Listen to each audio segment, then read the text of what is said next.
ñu wax ñu secteur ñoom lan mooy seen opportunité au secteur mais yan contrainte moo taxaw ba mënuñu profiter wu.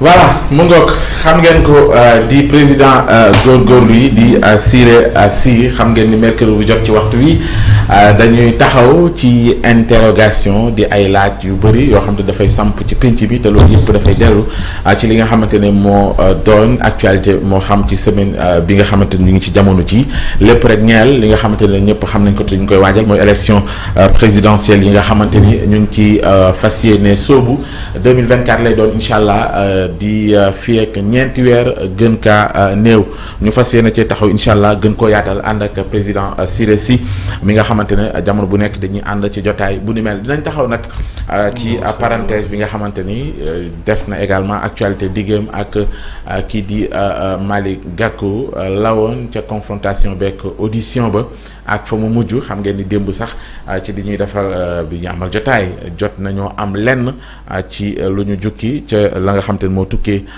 ci confrontation bu ni mel tey nag incha allah dinañ ci taxaw buñ ci jugee également gis ngeen ko di li xew ci Ousmane Sonko dana jot ci parrainage am déet ginnaaw ba juge Sabassi defee liggéeyam sàkkoon ci waa DGE ñu fexe ba ñu jox ko gis nañu DGE taxawaay bañ ca amee ñoom it di waa PASTEF jëm demoon ca Sénat sàkkoon ci ñoom également ñu àddu ca mujj nañ caa àddu ñoom it daanaka la ñu xam le mooy ni ñii di waa DGE nañu taxaw temm fexe ba li nga xamante ni moo aju ci parrainage Ousmane Sonko ñu daal di ko koy jébbal ñu mujj ñoom it tontu di waa DGE loolu yëpp incha allah nañ ci taxaw ginnaaw tontu biñ ci indi wane ni position bañ a amee woon ba tey fa la ñu ne buñ ci tolloo fii nag lan lay laaj loolu incha allah dinañ ci ñëw ak président Siré Sy waxaale également li nga xam te dégg ngeen ko ñu koy fësal ci penc mi bàyyeekoo ci Boubacar Camara report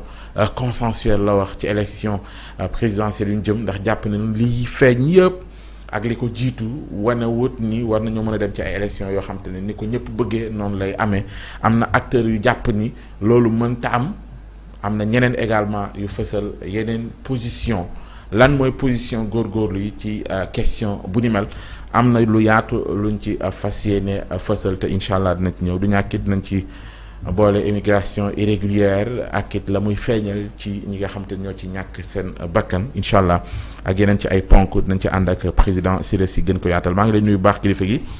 am mbégte bu baax bu yaatu. sant yàlla it. dajawaat ak yow macha allah ak tey moom na nga def nee naa la da nga maa xaw a kii. soo ma teeloon wax aussi man it dinaa soppeeku mais macha allah tey dellu nga foofu daal. ñu ngi lay nuyu bu baax président. maa ngi lay fay sëñ Cheikh Ousmane. yére bi nag moom yàgg na. ca wëlisu.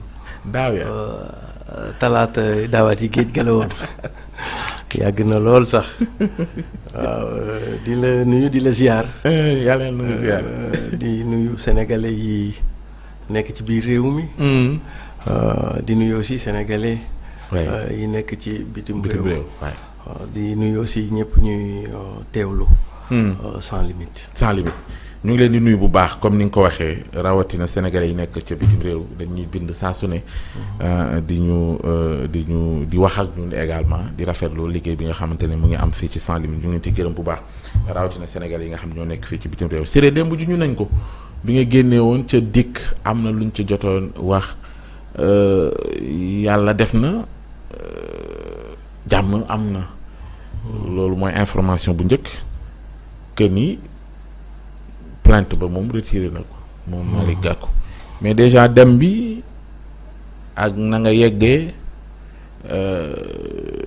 nañu la laajee na nga dajeek Malick Gakou ba mujj fa mu mujjee loolu yëpp boo ci ñëwaat loolu ci bëgg a wax. waaw sëñ Ousmane. sunu borom d'abord alhamdulilah. alhamdulilah sant yàlla. doomu aadama bi moom. waaw lu ko dal rek sunu borom la. sunu borom la soob.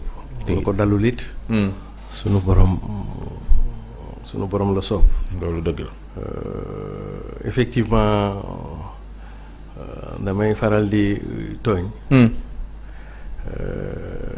ne man xamuma dikk. man wata dig balaa gën a miin. ak wata raw ca Baaba Maal ba alanam no welimi Baaba Maal no welimi dande leñol no welimi waaye bu ñu leen a waxee dikk des fois mu dafa xaw a diis. Mais balaa ma cee àddu parce que je le dois aussi aux Sénégalais. Ouais. Dont notamment des bonnes volontés. Commencé ko ci yow d'abord. ci seen taxawaay di leen sant di leen gërëm. Toute l'équipe de Sans Limites. Oui. J'ai vu la présence et le soutien. Sans oublier aussi Cheikh Omar Talla. Dont l'apport a été très décisif. Dans le dénouement, dans le processus du dénouement heureux, disons-le comme ça. Mais aussi, je ne vais pas oublier, même s'il n'aime pas qu'on cite son nom dans cette affaire-là, Maître Abdoulaye Tine, candidat à la candidature, mais aussi et particulièrement Mamadou Mbodj, le coordonnateur de F24, sunu borom dogal maag président Malick Gakou ñoo bokk nekk F24 waa F24 aussi maa ngi leen di sant di leen gërëm parce que ils ont tenté une médiation dirigée par Mamadou Mbodj et le secrétaire général de F24 Samba Gueye maa ngi leen di sant di leen gërëm di sant ci ñi ma ci mën a lim rek xam naa duma mën a ñim ñëpp rek mais Cheikh Alsane Sène aussi bu yàlla moom tamit def na fi office de bonne volonté tout comme Yankoba Sané mais aussi je vais pas oublier Serigne Abdou Mbacké bu Daaru Mbusti actuellement mi ngi Italie mais pratiquement pendant des heures et des heures daan di ma woo di woo Malick di woo di jéem a arrondir la donc ñi ma tudd ak ñi ma tuddul yëpp ñi ma doon ñaanal et cetera maa ngi leen di sant di leen gërëm balaa maa dugg ci laaj bi sax li olof jaay naan aali kalaj gi dama la bëggoon a témoigner benn mbir ci sunu police nationale man sunu borom daa dogal kenn mësuma porter plainte d'ailleurs man police bu ma fa daan dem ay kayit laa fa doon lijjanti doon notamment carte d'identité c'est la première fois ñu porter ma plainte et c'est la première fois ma dem aussi DIC DIC à l'époque ak li fi daan xew ci affaire politique yeeg et cetera dama jàppoon comme ni ngay booy seetaan film américain yi ñu lay enquête teg la ci chaise di la buntu xatal di la et cetera bon man noonu laa ko xalaate woon quoi mais ku lay torturer torturer psychologique et cetera mais à ma très grande surprise j'ai trouvé à la DIC la division des investigations criminelles des officiers de police de grand talent. Ils ne sont pas seulement que des policiers mais ils ont fait preuve de psychologues, de psychopédagogues, disons de conseillers. Et je veux particulièrement vous témoigner ici la qualité de nos officiers supérieurs de police. Xam nga man police ki fay sama étude supérieure ba ma doonagum li ma doon ba agsi fi ma agsi c'est un policier. Yàlla na ko yàlla yërëm te xaare ba àjjana tonton Moussa Cissé. Kon donc man j'avais toujours une grande admiration au corps de la police.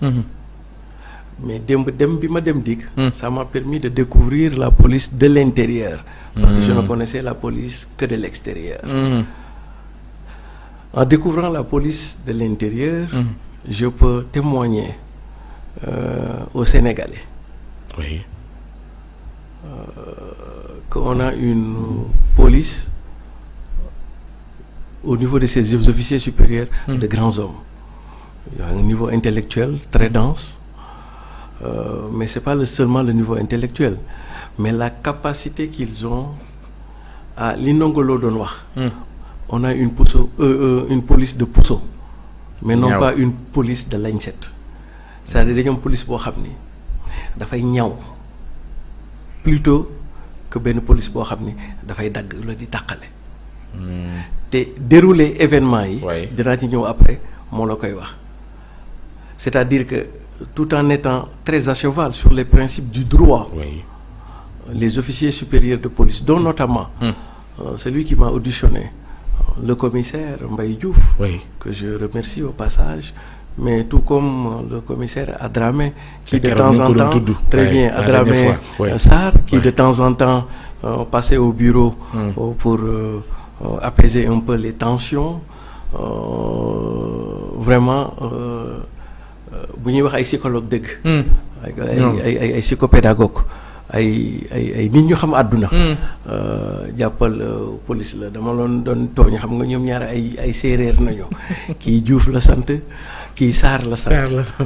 ma ne leen woon ba àdduna moom de tout le temps. tukulóor yi ñuy buuru séeréer yi. waaye tey ni ngeen doxalee nii te comme tukulóor yi ñoo leen jàngaloon. te njàng mi mokk na danaa woote réunion ci tukulóor gi yëpp pour que désormais léegi ñu def séeréer yi buuru tukulóor yi quoi parce que vraiment ils ont été formidables. parce que sans pour autant leur présence ak leur xam àdduna ak xam comment on peut dénouer les choses ça pouvait être chaud à l'intérieur parce que ci biir danaa ci ñëw après dënn yi jógoon nag waaw mais danaa ci ñëw après mais je tenais particulièrement xam nga il y a de ces rencontres yoo xam ni ça te marque à tout jamais. La rencontre que j'ai eue avec les officiers de la police m'a marqué parce que je n'avais jamais imaginé la qualité de ces hommes. Je ne voyais ou entrevoyais en la police que l'aspect répressif en fait. Mais je découvre un grand plaisir au niveau de la police. Il n'y a pas que la répression. Au niveau de la police, il y a aussi la médiation. Au niveau de la police, il y a la conciliation. Au niveau de la police, il y a aussi de l'arbitrage, etc., etc. Donc, vraiment, je tenais à dire ça. Bi ci des, je parle de l'analyse. Xam nga man dama analyser. C'est toute la difficulté de l'analyse. Xam nga sooy analyser da ngay sukkandikoo si li ñuy wax dans l'espace médiatique, voire même dans l'espace public, et ce qu'on appelle le jeu des acteurs. C'est-à-dire que sooy dee di analyser ci wàllum politique actualité bi moo xam ci espace public bi la ci penc mi. moo xam ci média yi ci taskatu xibaar yi. moom ngay dajale ak jëf yi nga xam ni ñooñu politique yi acteurs yi moom nañuy def nga combiner ko def ci ay croisement dégager benn perspective. Perspective boobu nag mën na am comme mën na bañ a am ma rappeler rek man président Macky Sall. musuma ko gis je l'ai jamais vu à part lu ma ko gis ci télé yi. ba ñu doy wax dana ko defam du ko def. ma waxoon ni du ko def du lu ma Macky Sall wax président Macky Sall. mais dama ko teg rek ci analyse. première chose déglu yamuy njëkk a wax. yamu mujjee wax ak gestuelle bi nam koy jëfee. voilà parce que Youssou Ndour dafay faral di wax ni. dégg-dégg dafa war a sori. jàngal la ca biir. du luñ la wax rek nga gëm ko donc ñoom li ñuy wax. la ñu bëgg a wax la ñu junj. ak la ñu sànni loolu ngay dajale xaw koo toftafal ak ñoom seen acte. ce qu'on appelle l'acte. nga combiner ko génne ci benn perspective. des fois nga génne benn perspective koc waaji ci poto lampe ba mu génne ca Dakar ga nga daanu loolu dafay faral di am. de la même manière. ni ñu koy di analyser. bu ngeen ko fàttalikoo. sunu xalif général des Tidianes. sëñ Babacar Sy Mansour. ba ko premier ministre ñëwee seet si amoon na la mu waxoon analyser. J'ai aussi analysé tout comme le porte-parole des Mourides à l'époque par rapport à l'opposition, etc. Donc on est un peu dans la trame. Des fois nga analyser mu nekk des fois nga analyser mu nekk. Léegi ce qui nous amène directement ci àllkala ji donc pour Sénégalais yi je leur dois ça. sans pour autant trahir oui. les secrets de l'audition oui. et même de la confrontation, parce qu'il ne s'agissait pas seulement que d'audition mais aussi de confrontation. maa ngi ñëw ñu ngi ma woolu maa ngi ñëw 11h. sunu dajee ak Malick Gakou. oui. tàmbali na 11h jeex 17h.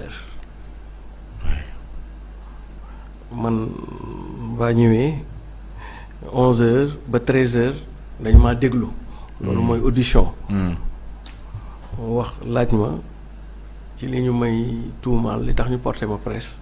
oui. ne ko maa ko wax ak yu demee noonu ñu dem bi loolu weesoo 13h presque de 14h. ba presque 17h boobu confrontation nañ doon def. oui. président Malick Gakou ñëw ñu def confrontation. oui. ba yëf yi daal ay côté 17h la mujj kii bi. Yeah. beneen précision bi. mooy benn instant les nerfs étaient tendus hein. Oui, les nerfs étaient très tendus même. C'était très tendu. Et le verbe volait aussi très haut. Oh, il faut le dire hein. Et d'ailleurs c'est là où ma doon la wax affaire police yi. Devant un débat assez contradictoire et assez épique. La police a su révéler son talent au grand jour.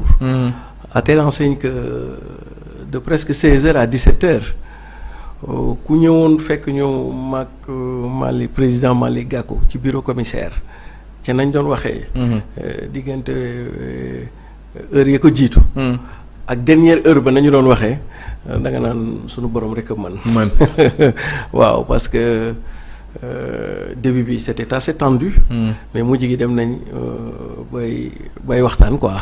bay wax leneen sax lu dul waxi politique quoi di yëfi nit ak nit. Et c'est pour ça que je réalise que ma doon wax. L'art et la patience donc effectivement olof yi dañuy faral di wax. ne loo xam-xam-xam dem ba ma dem ba gën laa xam dem ba. waaw. Malick Gakou mosuma ko woon gis. C'était la première fois ma gis ko mosuma woon toog ak moom di waxtaan. C'était la première fois ñu toog waxtaan presque toog nañu di wax lu mat presque 4 heures ba 5 heures de temps. te ma jàpp ni ci biir waxtaan bi. waxtaan nañ waxi politique mais waxtaan nañ ci diggante nit ak nit. où il m'a expliqué beaucoup de choses yoo xam ne il n'était pas tenu même dama lay dire. Mais pour dindi tuuma on a parlé de sa trajectoire personnelle même de sa vie personnelle. on en a parlé mu xamal ma lu bari loo xam ni bokkut ak loo xam ni agsi na ci média yi. loolu nit moo la koy wax boppam. Ce qu'on appelle se laisser découvrir à cœur ouvert. Effectivement ba may nekk di analyser boobu matériaux yi ma amoon. jëlee ko ci espace public. ak espace médiatique ak le jeu des acteurs. combiné ko bokkul ak bi ma toogee ndey mbilli gi. moom mu wax ma ci loolu yëpp ñu koy wax. lan moo ci taxawaayam moom. dama jàpp ni bu fekkee dañuy di ñun ñëpp ay jullit nañu. ñu ni dañoo gëm yàlla. mais amuñu preuve ne yàlla existe na lu dul moom waxal ñu boppam ci téereem ne moom am na kon dañ koy mën a gëm. chaque jour ñu julli juróomi waxtu. seede ni ashadu an la ilaha illallah ashadu anna muhammad rasulullah. seede ni yàlla moo yónni yonent bi. sallallahu alayhi wa sallam. te ñun ba mu koy yónni fekkewuñu ko te saa su ne ñu ngi koy seede. kon donc lu tax ñu war koo mën a seede ndax moom boppam yàlla ci boppam moo ñu wax loolu moom. bokkut ak ñun lu ñuy njor ak lu ñuy analyser ak yooyu. kon donc ma jàpp ni su fekkee man dama waxtaan ak Malick Gakou. et puis ñu waxtaan bu profond. Je pense qu'il m'a dit même des choses yoo xam ne ñu bëri xamuñu ko ci moom parce qu'on a remonté depuis moom bu mu juddoo yaayam gaañu kon donc xam nga sori na. ak depuis lors qu'est-ce qui s'est passé ci life am à titre individuel d'abord personnel waxuma politique personnel ensuite activité politique depuis presque 25 ans lu nekk lan la ci taxawee ak lii ñuy wax nii moom lan la ci def lan la ci wax mu waxal ma ko ci gémminam ci loolu su ma boolee moom lim ma wax moom li mu ma wax. oui. jusqu'à preuve du contraire li mu ma wax Malick Gakou bi ñuy tuumaal. wala lu ñuy njort pas tuumaal c'est trop dire. oui. mais lu ñuy njort. wala di ko analyser ne dafa jege nguur gi. Je puis dire ici. oui. après avoir échangé avec lui pendant presque 4 heures 5 heures de temps mu gindi ma ci yu bari ci moom. waxal ma boppam moom. je puis affirmer jusqu'à preuve du contraire. oui. que li ñu koy njortal ci moom sori na ko. très bien. parce que de li ma wax. oui. pendant des heures. ba ci du ma ci dugg ci détails. oui. ba ci Ahmed Aïdara assemblée nationale. oui. ba ci li ñuy wax yëpp lu ci nekk moom lan. mooy position ba ak taxawaay mu waxal ma ko ci gémmini boppam. su ma ko dee analyser waat. na ma waxee woon avant. oui. du bokk ak ni ma waxee bii di ñëw. est-ce que comprendre nga. kon donc fii ba keroog ñuy gis leneen. ma jàpp ni moom moo ma wax. man li ma wax loolu lay jàpp. au-delà de mes propres analyses. mais li ngay gis ci photo bi amut. waaw li ma gis nii. comme ni ñu ni par exemple. ñenn ñi njort ni président Malick Gakou day liggéeyal président Macky Sall. loolu amut.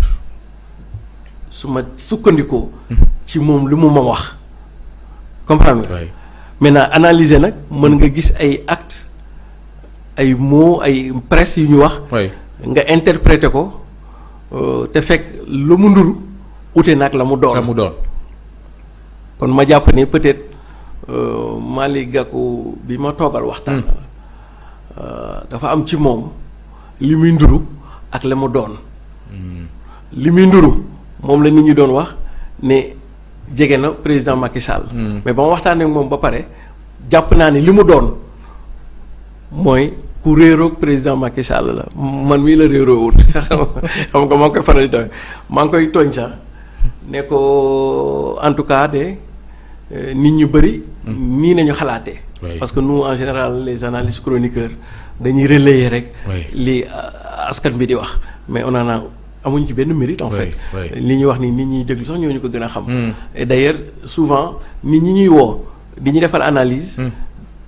analyse yi yooyu na ñuy jël boole ko suñuy analyse ñëw teg fii di analyse kon donc du yëfi jinne en général li ñuy wax nii yëpp ay diw ak diw ñooy gisee nii ñii gisee nii nga dajale gis-gis yooyu nag génne ci benn gis-gis waaw kon donc man j'estime que je ne awma ci benn mérite toog fii di analyser gars yi di ma déglu au contraire ñoom ñoo ci gën a am mérite kon donc ma jàpp ne moom mi ma wax boppam maa ngi ko doon faral di tooñ ne ko ñu bari ci askan bi de.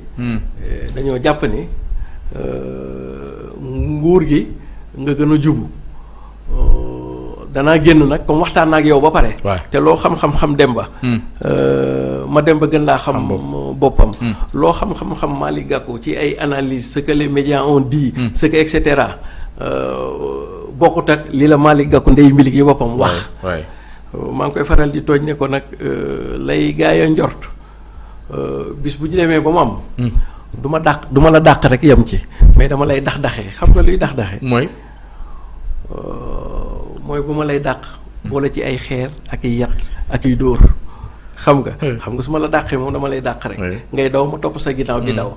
mais bu ma la dee daxee nag. du ma yem ci rek topp sa ginnaaw di daw des fois ma for xeer sànni des fois ma jël yat sànni des fois ma for et cetera mais biral na ma. ne ay supputation la. Les gens sont libres d'analyser dans un sens comme dans un autre sens mais que lui il reste constant et que lii mu ma wax nii noonu lay doxee et puis bind na ko kii na kon donc ma bëgg profito ci ni ma ko waxee ci bureau le commissaire Mbaye Diouf ci ni ma ko waxee aussi ci bureau Adramé Sarr le commissaire Adramé Sarr ma ñëw aussi fii ci sa plateau pour wax la ni